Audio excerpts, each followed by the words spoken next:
We're in the BI Platform studio where I'm having a remote video interview with Petr Beles, Senior Consultant at the Datavault Builder. Glad to have you on board, even though remote, Petr. Can you tell us what are the key features of Datavault Builder that can help to realize a short time to market?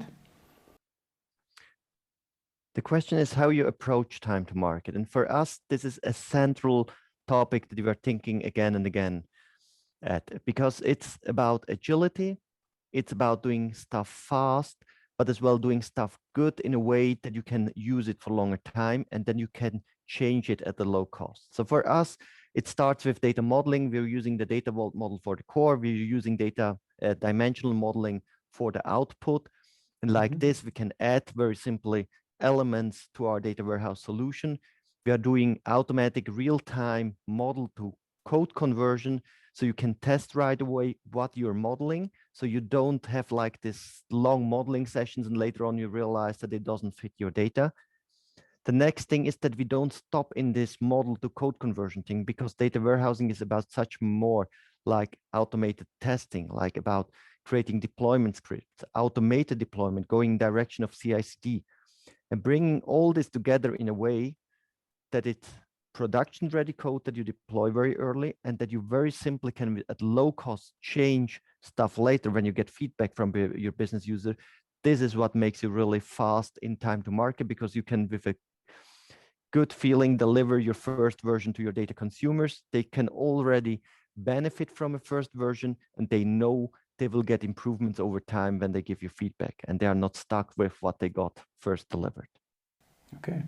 And how does Datavault Builder help you tackle data quality issues that you will face in a data warehouse project?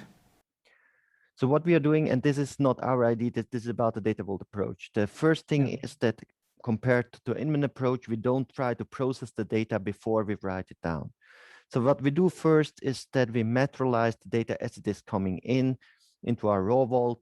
It's facts as they are in the real world, not as they should be. And then in the second step, we apply the normalization, we do the conforming, we do data quality checks on the materialized data. Like this, we are still able to load even faulty data, maybe from a business perspective, and clean it up later. And still, it can be sometimes the best data we get, even if it's not the correct data. And we can already do reports on that and still do other streams of data to a data steward or to other people responsible for data quality. And this is built into this whole design topic. So the good thing is you can start, even if your data is not perfect, you can clean it up later, but it's not slowing down your data warehouse project. And the business can decide how much effort they put into cleaning the data in your source systems. Okay. And can you help us out here? What is the position of the data vault concept of Dan Linstedt in these times of cloud data warehousing, cloud databases, and data lakes? I think it's relevant as at the time when it came out, because we hear a lot about data lakes and many things, but it's about organizing your data. And there were already approaches before Datavault to do that. Inman did very good work on how you can integrate your data in core. Kimball did great works on how you present your data to your reports. And let's be honest, Datavault works together with the Kimball output designs also. It combined the good things from all the approaches, because as well, it took over a lot of Inman ideas, but it made them ready for an agile era. And that's where we are in. Our data sources are constantly changing. So people have troubles to integrating them. And Datavault gives us the possibility, by concentrating on the keys, to bring the data together based on passive integration. And the good thing is as well that it disintegrated the different functions of data. So we have elements for the keys, elements for the relation, and elements for the context or attributes. And that's very, very important to be able to manage your solution in the long run, because that was the problem we had before with our core solutions, but they are still using them because we get more and more sources. Speeds are changing up as it's getting faster and faster, how fast we get new sources, how fast sources changes. So we need to have some capabilities to integrate the data in our core warehouse. Okay. And can you tell us about the relationship that you guys started with SnowFlake? So first thing is, I'm really happy that SnowFlake came on the market because they really disrupted the industry. They changed how databases works. I think the last time I have seen this was back when shared nothing architectures came up.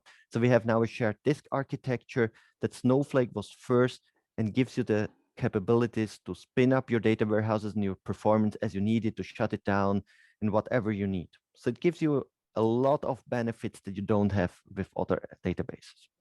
And it's an analytical database built exactly for the purpose that we need. So that's why we're partnering with them.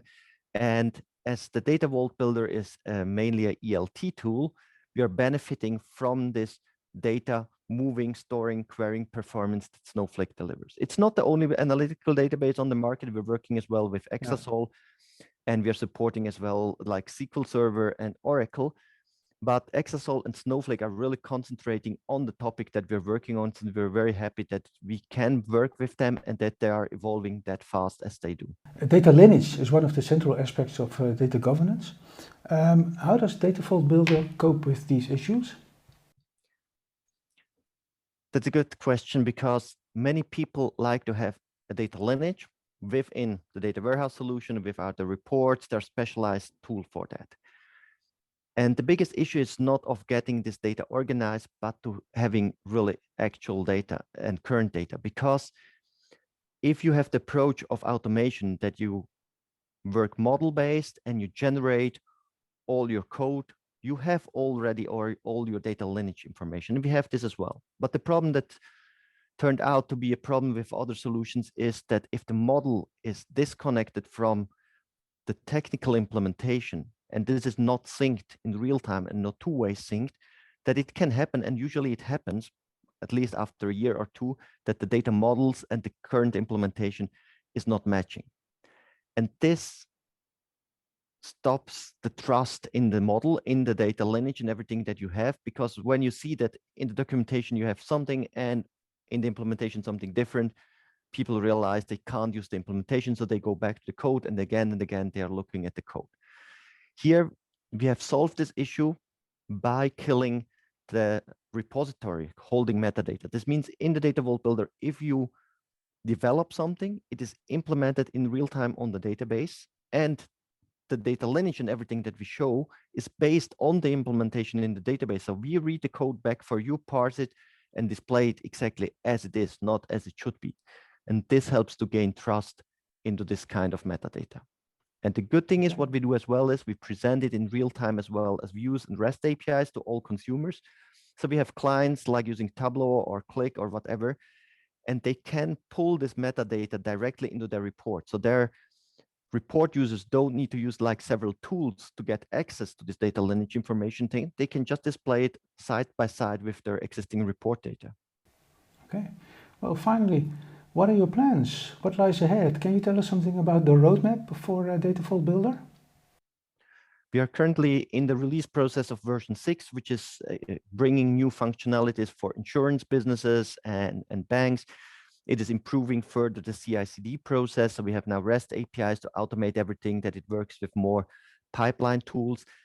That is planned for the next 1 or 2 months to come out. And we are having more database platforms that we like to support. But overall, we are more concentrating into really improving smaller things, because from the broad functionality that we're offering, we're very happy. We're very complete. We have the full process covered now. So we are now tweaking more or less the smaller things to improve as well the usability more and more, because that's one of our main focus of the tool. Well, thank you very much, Peter. Well, hopefully we can do the next interview face to face. But thank you very much for joining us. Thank you a lot, and have a nice day. Cheers.